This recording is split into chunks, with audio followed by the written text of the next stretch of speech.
살아계셔서 저희 인생들을 주관하시는 하나님, 하나님 은혜를 감사합니다.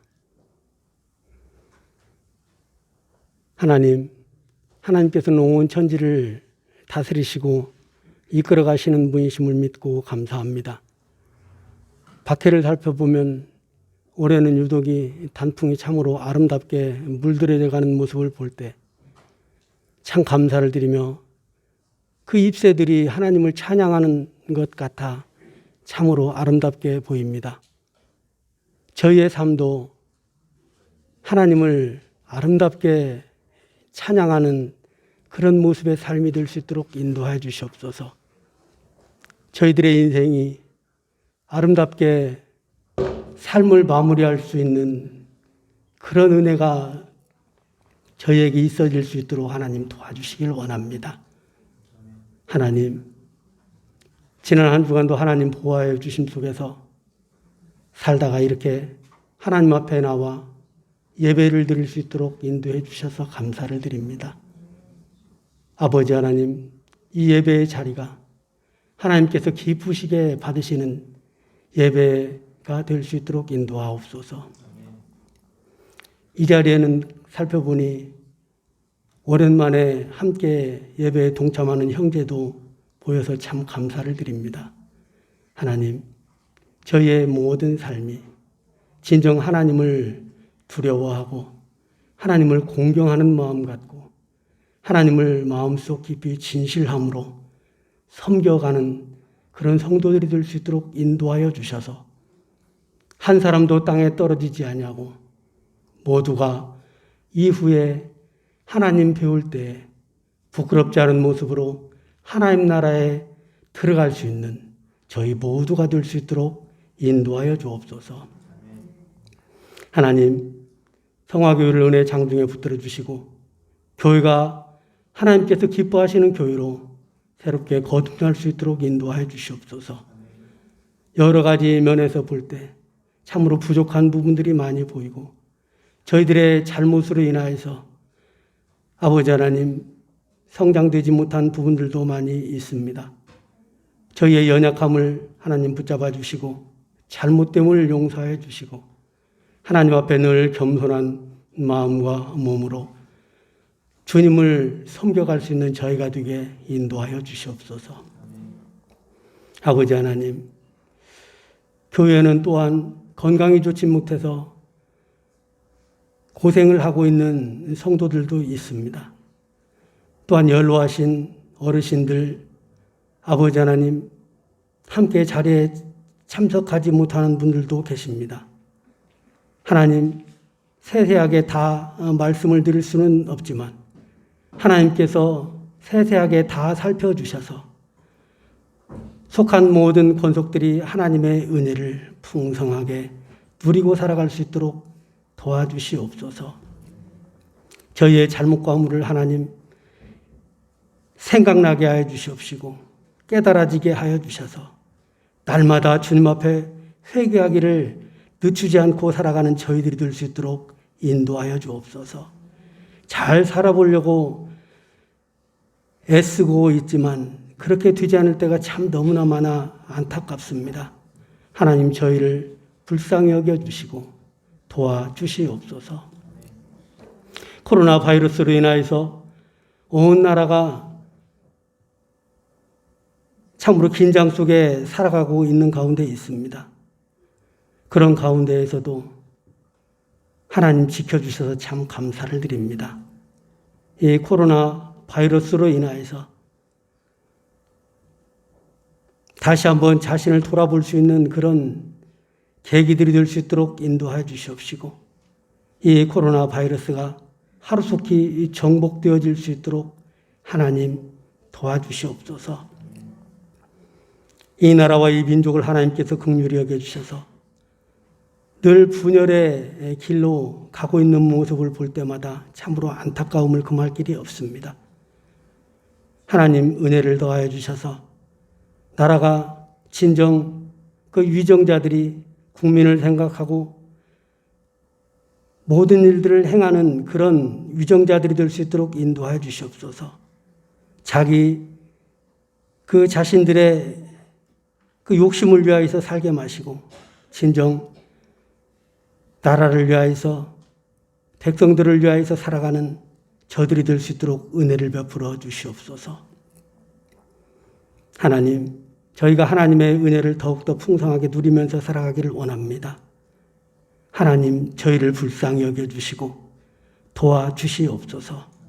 이 시간 하나님 말씀을 전하실 목사님, 하나님 은혜의 장중에 붙들어 주시옵시고 긍휼히 여겨주시고 크신 은총으로 덧입혀 주셔서 하나님께서 부여하여 주신 그 사명을 잘 감당토록 인도하여 주실 뿐만 아니라 이 시간 하나님 말씀을 전할 때 그 말씀이 하나님께서 기쁘시게 생각하시는 그런 말씀이 되게 하시고 저희들의 심령 속에 박혀서 그 말씀으로 인하여서 저희들의 삶이 살아나는 역사가 있을 수 있도록 인도하옵소서. 하나님, 코로나 바이러스로 인하여서 예배가 온전히 갖추어져서 드리지를 못하는 부분들도 많이 있습니다. 하나님, 그 모든 일들이 회복되어질 수 있도록 인도하여 주시옵소서. 하나님을 더욱더 입술을 벌려 마음껏 찬양할 수 있는 그런 상황이 속히 돌아올 수 있도록 인도하여 주옵소서. 이 자리에 함께 모여 예배드리는 모든 사람들 주님께서 은혜 가운데 인도하여 주셔서 마음에 원하는 것들 하나님께서 세세하게 이루어 주시고 크신 은총으로 덧입혀 주셔서 가벼운 발걸음으로 돌아갈 수 있도록 인도하옵소서. 오늘은 특별 헌금하는 시간도 있습니다. 또한 유아 세례도 있습니다. 그 모든 일 위에 하나님께서 은혜를 더하여 주셔서 하나님께서 영광 받으시기에도 부족하지 않도록 인도하옵소서. 예배의 순서를 하나님께서 홀로 영광 받아주시길 바라며 감사를 드리옵고 예수 그리스도 이름으로 기도를 드렸사옵나이다. 아멘. 맺어서 하나님의 소유된 백성으로 살 것인가의 축에서 진리의 하나님을 늘 설교하고 가르칩니다. 진리의 하나님이 계시기 때문에 그 진리에 맞지 않는 모든 것들은 결국은 부서지고 없어지고 파괴될 것입니다.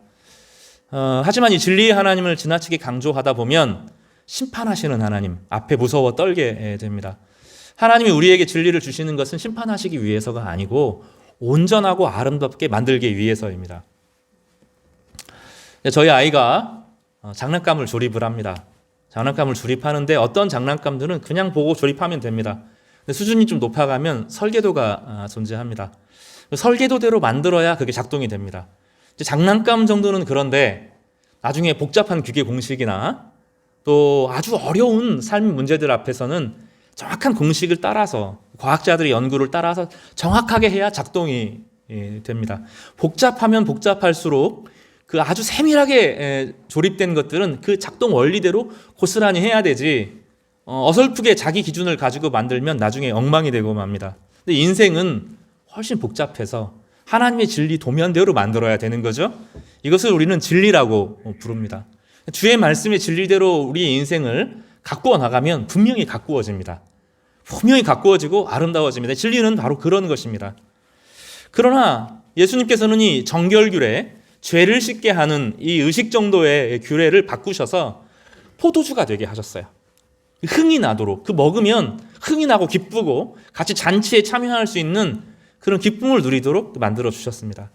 진리를 따라 살아가면 하나님께서 우리 가운데 기쁨을 주시고 삶의 목적을 이루시는 아름다운 삶이 된다는 것을 보여주기 위함이죠. 이 두 가지 축이 신앙에 중요합니다. 예수님께서는 정결규례를 넘어서서 단지 죄를 안 짓는 정도의 복음이 아니라 하나님이 주시는 그 아름다운 삶을 정말로 풍성한 삶을 주시기로 약속하여 주셨습니다.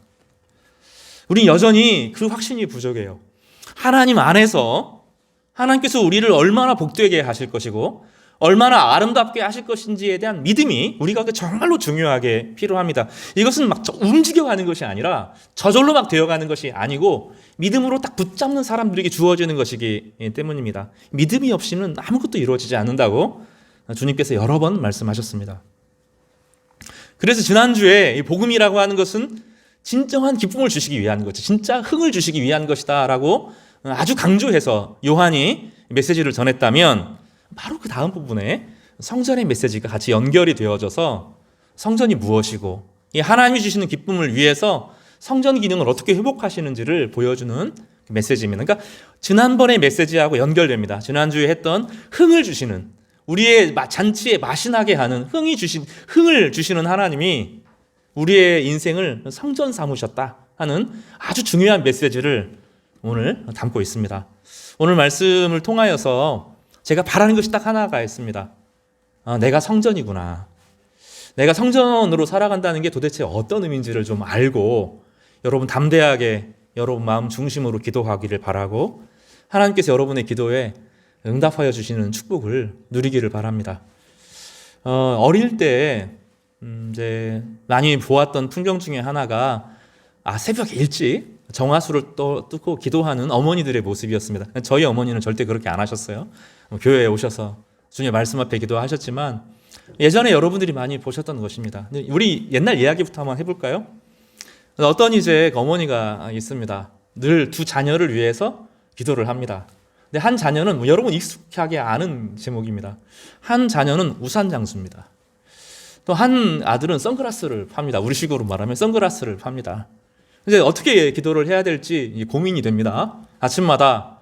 그럼 이제 그 햇볕이 쨍쨍 찌는 날에 선글라스 장사가 잘 되겠구나 싶지만 한편으로 뭐가 걸려요? 그 우산 파는 아이가 걸립니다. 그러면 이러지도 못하고 저러지도 못하고 기도를 합니다. 우리는 그런 방식으로 기도를 생각해요. 내가 성전이 되었다라고 하는 것이 무엇인지를 잘 몰라서 욕망을 따라서 기도하고 내 욕망이 이루어져야 행복한 것처럼 생각을 합니다. 우리 자녀들 대할 때도 우리 자신을 향하여서도 늘 그렇게 기도를 하죠. 비나이다 비나이다 천지신명께 비나이다 하면서 우리 자식 잘 되게 해주십시오. 내 정성을 다해서 새벽 시간을 드리니 우리 자식 잘 되게 해주십시오. 그렇게 기도를 합니다. 성경은 조금 다르게 말하죠. 우리식으로 표현하면 두 자녀의 인생은 하나님께서 맡으셨다는 거예요. 정화수 얘기가 아니라 두 자녀는 예수 그리스도 안에서 책임지시고 일용할 양식을 주신다는 것입니다. 그럼 부모님은 아침에 어떻게 기도해야 됩니까? 비가 많이 오는 날에는 하나님을 정말로 믿는 부모라면 어떻게 기도를 하냐면 하나님 참 감사합니다. 오늘 선글라스 파는 자녀가 쉬게 해주셔서 안식을 주셔서 참 감사합니다. 이렇게 기도하는 겁니다. 이해가 좀 되시죠? 비가 많이 햇볕이 쨍쨍 쬐는 날은 내 자녀의 인생을 책임지시는 하나님께서 우산을 파는 내 자녀의 인생을 책임져 주시기 위해서 오늘 하루에 쉼을 주셨군요. 이렇게 기도를 하는 것이죠.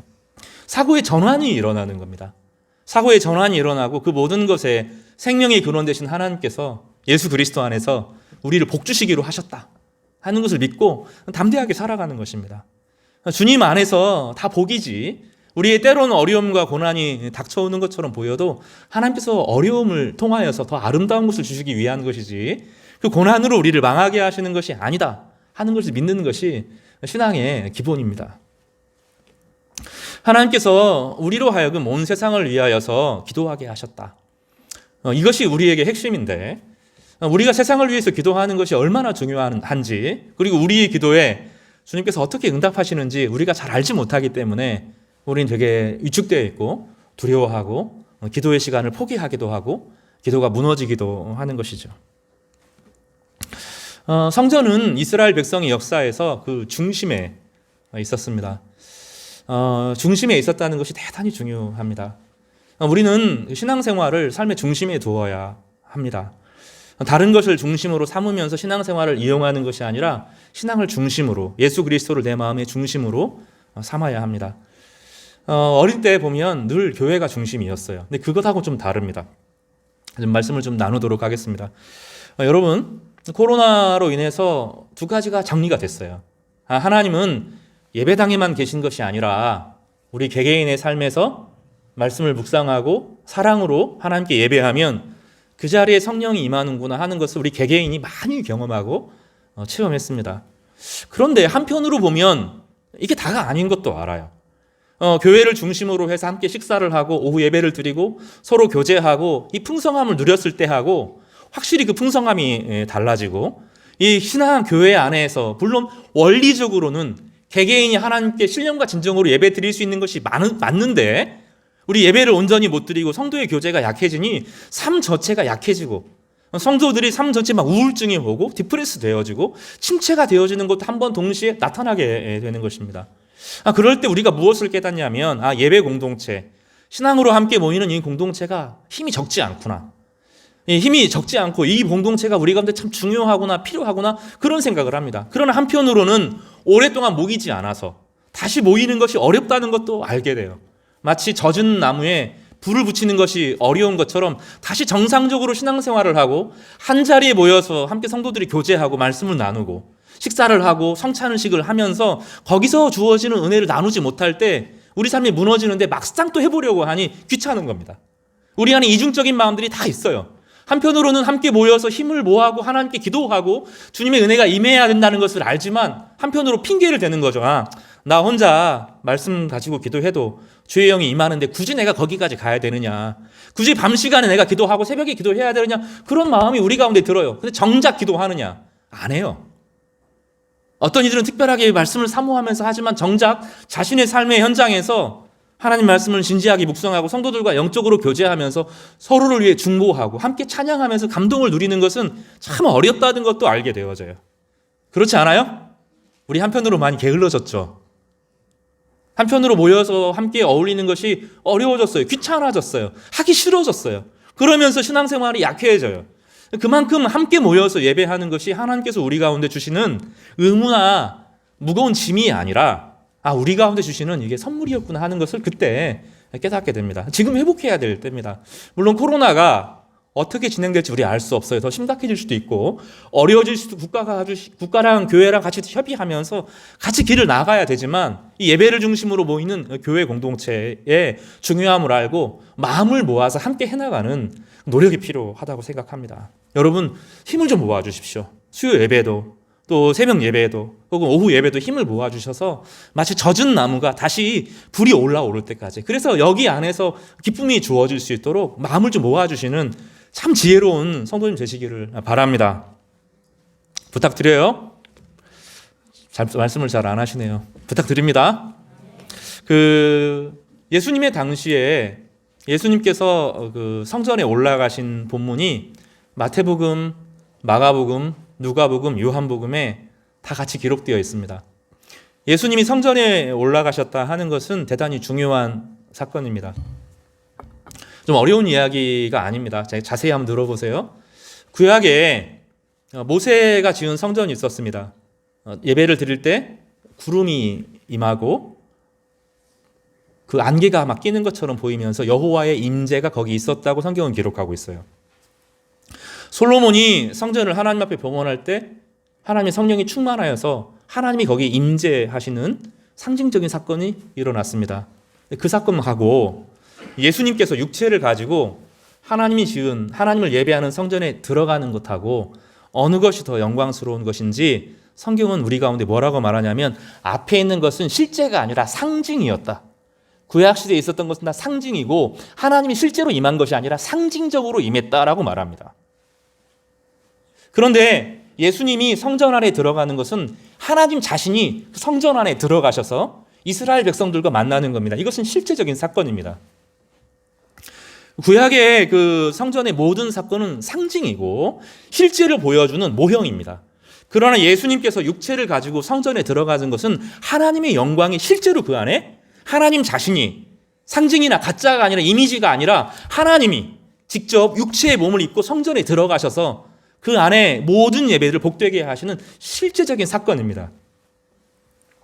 예수님께서 우리 가운데 임하시는 것은 상징이 아닙니다. 구약이 아니라 하나님의 성전에 예수님께서 들어가셔서 그 성전이 진짜 성전이 되게 한 것처럼 믿음으로 예배하고 기도할 때 우리가 성전이 됩니다. 이게 성경 전체에서 말하는 최고의 복입니다. 내가 성전이 되고 내 마음이 지성소가 되어서 예전에 구약의 대제사장이 1년에 한 번 겨우 들어가서 죽을까 살까 말까 이런 두려움으로 드렸던 예배가 오늘 내 안에 내 안에서 실제로 일어나고 있는 거예요.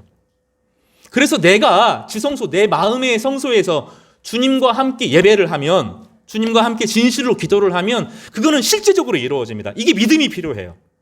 여기에 믿음이 중요합니다. 예수 그리스도께서 나를 위해서 십자가에서 죽으셨고 그분이 부활하셔서 하늘의 영광을 가지고 계신 그분이 성령을 통해서 내 안에 실제로 오시는 거예요. 상징이 아니라 실제로 오셔서 내가 마음을 다하여서 내 마음의 중심을 다해 하나님께 기도하면 하나님께서 응답하신다. 이 믿음으로 담대하게 구하는 것이 하나님 백성에게 나타난 기적이고 특권이고 능력입니다. 이 능력이 이것이 부족해요. 우리는 늘 정성, 아까 말한 지성소, 이게 그 정화수 떠놓고 기도하는 이 정성, 분위기 이런 거 생각하는데 그게 아니고 내 마음이 성전되는 거예요. 성전. 내 마음이 성전이 되고 하나님께서 예수 그리스도께서 실제로 오셔서 나를 영광스럽게 만드시는 성전으로 살아가도록 도와주시는 것. 이것이 구약 전체에서부터 신약 전체를 관통하는 가장 중요한 생각입니다. 가장 중요한 사상입니다. 성도 여러분, 오늘 그거 배워야 돼요. 그 은혜를 좀 나누도록 하겠습니다. 이사야서에서 56장 7절에 이렇게 말하고 있습니다. 내 집은 만민이 기도하는 집이 될 것이다. 이런 말씀을 하고 있어요. 그런데 그 본문은 만민을 위하여 기도하는 집이다. 이렇게도 번역이 됩니다. 이 본문은 이사야는 훨씬 전에 솔로몬이 지었던 성전, 그거를 배경으로 말씀하는데 솔로몬의 배경에 이런 메시지가 있습니다. 역대하 6장 32절과 33절에 보면 주의 백성 이스라엘에 속하지 않는 이방인에게 대하여도 그들이 주의 큰 이름과 능한 손과 펴신팔을 위하여 먼 지방에 와서 이 성전을 위하여 기도하거든 주는 계신 곳 하늘에서 들으시고 모든 이방인이 주께 부르짖는 대로 이루사 땅의 만민이 주의 이름을 알고 주의 백성 이스라엘처럼 경외하게 하시오며 또 내가 건축한 이 성전을 주의 이름으로 일컫는 줄을 알게 하옵소서. 그러니까 이사야라고 하는 선지자가 등장하기 훨씬 전에 솔로몬 왕이 하나님 앞에 이 성전은 하나님의 백성 유대인들만을 위한 성전이 아니고 이방인에게도 열린 성전이 되기를 바랍니다. 이방인들도 동일하게 기도하면 하나님께서 그들의 하나님이 되어주십시오. 이렇게 간구했어요. 그 본문은 사실은 더 나아가서 모세에게 하셨던 하나님의 백성은 만민의 제사장으로 부르셨다라고 하는 것을 성취하는 것입니다. 그 이사야서의 말씀을 배경으로 마태복음, 마가복음, 누가복음, 요한복음에 성전은 만민이 기도하는 집이다. 이렇게 동일하게 이야기를 합니다. 마태복음, 마가복음, 누가복음은 공관복음이라고 불러서 역사의 순서에 따라서 성경을 기록합니다. 그런데 요한복음은 공관복음이 아니라 성경 전체 예수님이 오신 사역을 목적을 드러내기 위해서 주제별로 성경을 기록하면서 마지막에 십자가 사건과 부활 사건을 같이 만나게 하였습니다. 그러니까 이 성전이 됐다 하는 것은 마태복음, 마가복음, 누가복음, 요한복음에 다 기록된 아주 중요한 메시지입니다. 그런데 마태복음, 마가복음, 누가복음은 이 성전되는 것을 예수님의 하이라이트, 삶의 하이라이트는 십자가 바로 앞에 배치하여서 극적으로 예수님이 성전되었다는 것을 드러내는 것에 포커스를 둔다면 요한복음은 우리가 성전될 것이다. 우리가 하나님의 백성으로서 성전이 되게 하실 것을 보여주시기 위해서 우리가 주의 성전이 되는 것을 보여주기 위해서 앞자리에 배치하고 있습니다. 본문의 핵심은 다 같습니다. 내용들은 약간 다르지만 만민이 기도하는 집이라고 하는 것에 초점을 두고 있습니다. 여러분 저기 교회를 들어오시면 머릿돌이 있습니다. 저희 성화교회 머릿돌이 있습니다. 이제 교회가 오래되고 낡아서 여러 수수원이 필요하지만 머릿돌은 건재합니다. 거기에 이사야서 56장 7절이 기록되어 있습니다. 이 집은 만민이 기도하는 집이다. 이렇게 되어 있어요. 여기서 만민은 유대인을 말하는 것이 아닙니다. 이방인들이 기도하는 집이라고 하는 의미를 가집니다. 여기서 만민은 이사야서 56장 7절은 유대인들을 말하는 것이 아니라 이방인들이 거기서 예배드리는 집, 기도하는 집이라는 의미를 가집니다. 그 본문이 없으면 우리는 여기서 예배드릴 수 없습니다. 우리는 하나님 백성으로 예배드릴 수 없습니다. 구약 성경에 우리 유대인이 아니거든요. 우리 혈통에 유대인이 피가 섞이지 않았거든요. 우리는 한국 사람이죠. 하나님 유대인들이 볼 때는 우리는 저 멀리에 있는 동방에 있는 오랑캐 이방인 정도밖에 안 됩니다. 근데 그 말씀을 통해서 우리가 거룩하여지고 하나님께 예배할 수 있는 백성의 자격을 얻은 거죠. 오늘 본문의 배경은 바로 그것을 배경으로 합니다. 성전은 지성소라고 하는 아주 특별한 장소가 있어요. 지성소는 구약의 대제사장이 1년에 딱 한 번만 들어갈 수 있습니다. 하루만 들어갈 수 있습니다. 그리고 그 하루에 들어가면서 피 뿌리는 제사를 드리는데, 그때 만약에 제사장이 자신의 죄를 회개하지 않았거나 이스라엘 백성들이 죄가 너무 커서 하나님께서 이스라엘 백성을 받지 않기로 결심하시면 대제사장이, 그 거룩한 제사장이 거기서 죽음을 면치 못했습니다. 죽었어요. 죄를 가지고 하나님을 경배할 수 없었기 때문에 죽었어요. 그래서 죽었는지 산지 알 수 있도록 방울을 달았어요. 그 제사장이 움직일 때마다 방울이 딸랑딸랑 거렸어요. 그런데 쿵 하는 소리가 나서 방울 소리가 안 나면 제사장이 죽은 거예요. 그럼 어떤 일이 벌어지냐면, 성경 신학에 따르면 어떤 일이 벌어지냐면 제사장의 제사가 실패한 거예요. 제사장의 제사가 실패하면 지성소, 아주 거룩한 하나님의 보좌가 있는 금으로 되어 있는 그 영광을 경험하지 못하고 체험하지 못하면 성소에서 드려지는 모든 제사가 무효가 됩니다. 성소에서 드리는 모든 제사장들의, 제사장 말고 제사장들의 모든 예배가 무효가 됩니다. 하나님께 간구할 수도 없고 어떤 예배도 무효가 됩니다. 1년 동안 아무 예배도 못 드려요. 그러고 나면 이 제사장들이 집례하는 성전 뜰에서 드리는 모든 예배가 무효가 됩니다. 하나님께 회개할 수가 없어요. 하나님께 회개하는 회개를 하나님께서 듣지 않으세요. 그러면 죄가 쌓이게 되고 죄의 중독에 사람들이 사로잡히게 되고 내후 애환을 견디지 못합니다. 안에서 썩고 밖에서 공격해 들어오는데 이스라엘은 망하게 되는 겁니다. 이 대제사장이 1년 한 번 드리는 대속죄일에 드리는 예배는 그만큼 중요하고 이스라엘의 운명을 결정하는 핵심적인 요소였던 것입니다. 그리고 나면 지성소, 성소, 성전 뜰, 그리고 유대인의 뜰, 순서로 되어 있어요. 따라서 볼까? 지성소, 성소, 성전 뜰, 유대인의 뜰, 이방인의 뜰, 이렇게 되어 있어요, 순서가. 그런데 유대인들이 지금 예수님 당시에 어떤 일을 벌이고 있냐면 다른 건 고스란히 놔두고 그 이방인의 뜰을 허물고 거기에서 장사를 한 겁니다. 두 가지 의미가 있습니다. 하나는 하나님은 우리 거다. 유대인의 하나님이다. 우리는 거룩한 사람들이고 이방인들은 하나님께 올 자격이 없는 사람들이다. 저 사람들은 멸망해야 되고 하나님의 백성들이 우리를 승하게 하셔서 다윗의 왕권을 회복해서 전 세계에 우뚝 설 것이다. 예배를 지켜야 된다. 이렇게 생각을 한 겁니다. 그래서 이방인의 뜰을 허물어 버렸습니다. 또 다른 하나는 거기서 장사를 해야 되기 때문입니다. 사두개인들이 유대인들의 예배를, 사두개인 제사장들이 사두개인들이었는데 이 사두개인들이 이곳에서 장사를 하면서 막대한 수입을 얻었습니다. 많은 사람들이, 유대인들이 멀리서 온 사람들을 향하여서 장사하는 것이 원래 허용이 되었습니다. 구약 성경에 허용이 되어 있는데 성전 안에서가 아니라 예루살렘 안에서 시장에서 사서 물건을 바쳐도 괜찮았습니다.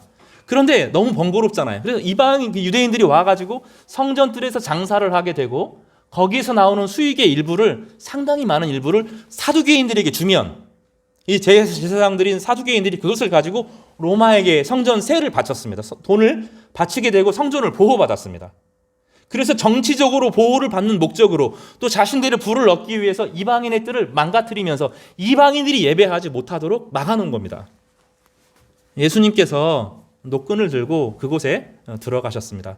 그리고 그 사람들을 노끈으로 다 채찍질 하시면서, 채찍 가죽끈이 아닙니다. 맞아서 아픈 그런 게 아니고요. 노끈입니다. 노끈. 아프지 않아요. 상징적인 행동이죠. 흔들어 대시면서 그들을 다 몰아내시고 주님께서 뭐라고 말씀하시냐면, 마태, 마가, 누가, 요한이 조금 다른데 마태복음은 기도하는, 내 집은 기도하는 집이다. 내 집은 만민이 기도하는 집이다. 마가복음도 기도하는 집이다. 누가복음도 기도하는 집이다. 이렇게 표현하셨는데 예수님께서는 이것을 뭐라고 말하냐면, 따라서 해볼까요? 내 아버지의 집이다. 요한복음은 좀 다르게 이야기합니다. 다 같은 관점을 공유하지만 이 집은 아버지의 집이어서 아들들이 와서 예배하는 곳이라는 거예요. 다시 말하면 이방인들도 아들이 되어서 하나님을 아버지로 공경하는 예배를 드리는 그 거룩한 곳이라는 거예요. 그것을 장사하는 것으로, 성전을 보호한다는 명목으로, 유대인을 지킨다는 명목으로, 유대인의 순수성을 지킨다는 명목으로 몰아내어지고 이렇게 하면 안 된다는 것입니다. 그리고 요한복음은 더 덧붙입니다. 뭐라고 말하냐면 요한복음 2장 19절을 보시면 내가 이 성전을 헐라. 19절 한번 찾아보세요. 직접 그렇게 예수님께서 말씀하셨어요. 성전이 이 건물로 지어진 성전이 아니고 자기 몸이 성전이다, 그렇게 말씀하셨어요. 자, 읽어볼까요? 요한복음 2장 19절 말씀입니다. 시작. 예수께서 대답하여 이르시되 너희가 이 성전을 헐라 내가 사흘 동안 일으키리라. 21절도 읽어보겠습니다. 시작.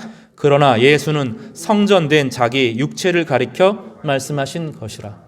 성전은 예수님이 성전이었다는 거예요. 그 외적인 건물이 성전이 아니고 예수님이 성전이었다는 거예요. 무슨 의미일까요? 하나님과 성전의 기능은 다른 게 아니라 하나님과 인간을 만나게 하는 거거든요. 성전의 기능은 다른 게 아니에요. 하나님과 인간이 만나서 화해하고 즐거워하고 기뻐하고 왕래하고 교제하고 하나님의 기쁨을 누리는 것입니다. 우리 죄가 하나님께 가고 하나님의 영광, 하나님의 신성을 함께 누리는 거예요. 죄가 용서되는 것이 다가 아니에요. 죄가 용서되는 것이 끝이 아니고 하나님의 신성을 예배 드리는 가운데 하나님의 거룩함을, 하나님의 영광을 덧입어서 신적인 존재가 되는 것입니다. 그래서 천국에 가는 거예요.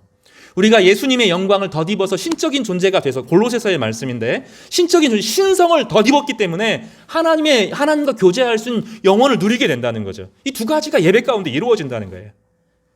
그러니까 이 하나님과 인간을 만나게 하는 장소로서 건물이 아니라 예수님이 성전 기능을 하는 거죠. 구약의 모든 성막과 성전은 예수님을 보여주는 예표고 모형이었다는 거예요. 지금 어떤 일이 벌어지는 거예요? 모형과 예표가 아니라 예수님께서 직접 오셨다는 거예요. 예수님을 믿음 안에서 예수님께서 성전이 되시면서 그를 믿는 모든 자들이 성전이 된다는 거예요. 이것을 마태복음은 이렇게 표현합니다. 같은 표현을 이렇게 말해요. 마태복음 18장 20절에 두세 사람이 내 이름으로 모인 곳에 나도 그들 중에 있다. 하나님이 거기 계신다. 이렇게 말합니다. 예수 그리스도를 믿고 예수 그리스도의 말씀을 의지하는 사람들이 함께 모일 때 거기에 예수님이 친히 계신다. 하나님과 세상이 연결되어진다. 그렇게 약속하고 계십니다. 요한복음 15장 6절은 이렇게 말합니다. 너희가 나를 택한 것이 아니요 내가 너희를 택하여 세웠나니 이는 너희로 가서 열매를 맺게 하고 또 너희 열매가 항상 있게 하여 내 이름으로 아버지께 무엇을 구하든지 다 받게 하려 함이라. 그 성전이 아니라 내가 진실로 예수 안에서 기도하면 하나님께서 열매를 통하여 우리의 풍성한 삶을 아름다움을 허락하신다. 그렇게 약속하고 있습니다. 고린도전서 3장 16절과 17절은 이렇게 선언합니다. 따라서 해볼까요? 너희가 하나님의 성전인 것과 성령이 너희 안에 계시는 것을 알지 못하느냐? 누구든지 하나님의 성전을 더럽히면 하나님이 그 사람을 멸하시리라. 하나님의 성전은 거룩하니 너희도 거룩하니라. 외적인 성전이 아니라 교회 청소 안에서 예배를 안 받는 게 아니고 우리가 성전으로서 내가 성전인 것을 잃어버리고 내 안에 예수님이 계셔서 나를 통해서 이제는 세상과 온 우주가 연결되어지고 하나님과 하나님이 내 안에 있는 예수 그리스도를 통해서 온 세상을 연결하게 하신다라고 하는 그것을 믿지 못하면 우리는 성전으로 살지 못합니다. 그러면 거룩함을 잃어버리게 되고 하나님의 특별한 소유로서의 존귀함을 잃어버리게 됩니다. 그러나 우리가 성전으로 내가 성전인 것을 알고 내 삶의 중심에 지성소에서 함께 예배드리면 그 예배를 성도들과 함께 드리게 되면 하나님 그곳에 자신의 영광을 두고 상징이 아니라 자신이 거기 계신다는 거예요. 하나님이 거기 계시는 상징, 이미지나 추억이 아니라 하나님이 거기에 직접 계셔서 그들과 함께 동행하시면서 그들의 예배와 경배를 받으시고 그들을 통하여 삶 전체를 바꿔가신다고 하나님께서 약속하는 것입니다. 세상은 하나님의 성도들이 내가 거룩한 줄 모르고 내가 성전인 것을 모르고 내 안에서 드려지는 기도의 가치를 모를 때 무너지는 거예요. 세상이 악해서 무너지는 것이 아니고 내가 하나님의 백성들이 자신의 거룩함을 알지 못할 때 세상이 무너지는 거예요. 근데 우리는 그 책임을 세상에게 떠넘기죠. 세상이 악해서. 아니에요. 우리가 하나님의 거룩함을 깨닫지 못해서 세상이 어려워지는 거예요. 지난 여름에 집을 잠깐 비운 적이 있어요. 무슨 일 때문에 그런지 모르지만 잠깐 비운 적이 있는데 그때 저희 아파트 단지 전체가 조그마한 아파트인데 정전이 되었어요. 저희가 좀 알지 못했습니다. 그리고 이제 돌아와서 물건이 좀 그대로 있는 것처럼 보여서 잘 썼어요. 근데 어느 순간부터 이 냉장실이 안 움직여요. 나중에 이제 그걸 알고 보니까 정전이 되어 있는 동안에 그 냉동실에 있는 그 수증기 이런 것들이 이제 밑으로 냉장실과 냉동실을 연결하는 그 통로가 있는데 거기를 막은 거예요. 막아서 냉기가 밑으로 흘러가야 되는 흘러가지 않으니까 음식이 상하게 되었습니다. 전기가 들어오지 않은 단순한 문제 하나가 냉장고 전체를 얼어붙게 만들고 어른이 실제로는 통로가 막혀서 물건 전체가 상하게 된 거죠. 전기가 들어오지 않으면 냉장고는 끝나는 거예요. 근데 하나님께서는 우리를 전기처럼 삼으신다는 거예요. 내가 성전인 것을 알면, 내가 성전인 것을 알고 내가 목사님이 기도로 잘 되는 게 아니라고요. 제 중보기도 할 겁니다. 여러분 새벽마다 여러분을 위해서 열심히 기도하고 기도할 거예요. 근데 그것은 제가 여러분을 향한 도리죠. 근데 여러분의 삶에 있어서는 제 중보기도로 살면 안 되는 거예요. 여러분의 삶은 여러분의 기도로 사는 거예요. 중보기도는 제한적이에요. 주님께서 기도하신 기도 위에 여러분이 서기를 바라고 여러분 자신이 기도의 사람이 되기를 바라요. 기도의 사람이 된다는 것은 무엇을 의미하죠? 내가 성전됐고 내 안에 예수 그리스도가 상징적으로 계시는 것이 아니라 진짜 계시다는 것을 믿는 거예요. 그래서 내가 주님 앞에서 내 마음을 다하여 뜻을 다하여서 예수 그리스도를 의지하고 나아갈 때 변화가 일어난다는 것을 믿는 거예요. 가족 안에 생명이 흘러가고 나를 통해서 세상 가운데 하나님의 은혜가 흘러가고 내가 세상에 복이 된다는 것을 믿는 거죠. 믿음이 그만큼 중요한 것입니다. 우리는 그 믿음이 부족해요. 늘 제가 다른 사람 때문에 사는 것처럼 닌기를 맞고 사는 것처럼 응급처치 돼가지고 사는 것처럼 자꾸만 살려고 해요. 그러지 않아야 돼요. 이제는 일어나야 됩니다. 각자의 자리에서 함께 모이는 자리에서 여러분의 입으로 여러분 안에 계시는 그리스도에게 직구하면서 여러분의 기도를 드려야 되는 거예요.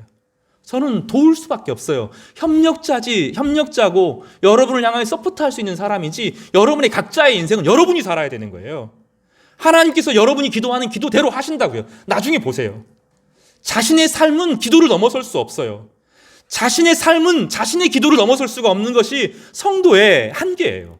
그래서 내 기도가 깊어지지 않으면, 내 기도가 넓어지지 않으면, 내 기도를 통하여서 하나님께서 나를 통해서 영광 받으실 것에 대한 믿음이 없으면 우리는 그 삶밖에 못 사는 거예요.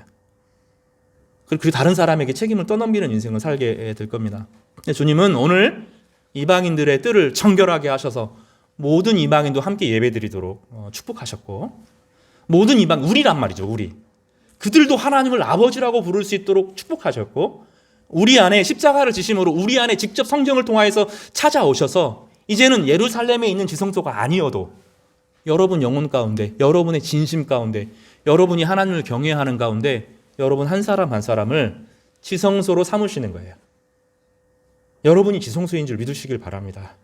이거는 정말로 후퇴할 수 없는, 개신교 신학에서 그 기독교 신앙에서 결코 물러설 수 없는 핵심 진리에 속합니다. 그래서 우리는 그 믿음으로 기도해요. 그 믿음을 붙들고 기도해요. 내 안에 주님이 살아계신다.